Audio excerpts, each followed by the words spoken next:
Let's take a look at question 1.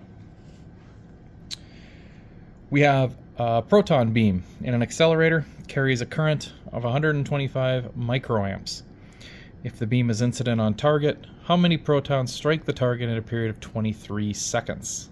Charge of a proton is 1.6 times 10 to the negative 19 coulombs. So from the beginning of this chapter, we defined what current was.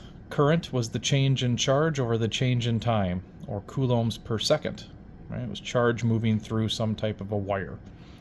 If you wanted an instantaneous charge, you could do dq dt if there was a derivative involved. This one, however, there isn't.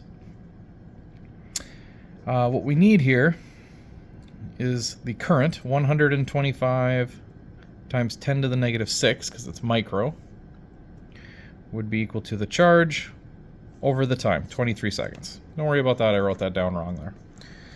Okay, and we're going to solve out for Q.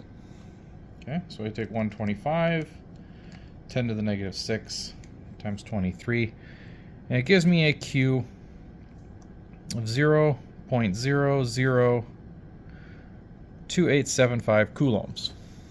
Okay, so that's the total charge that got changed. Okay, but I wanted to know how many protons hit the beam. Well, each proton is 1.6 times 10 to the negative 19. Okay, so I need to take and divide that.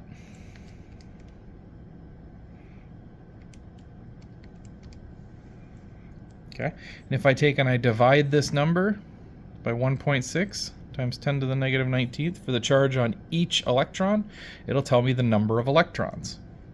Okay, or from way back when we had that a charge is just made up of a number of elementary charges, so I'm dividing by that elementary charge.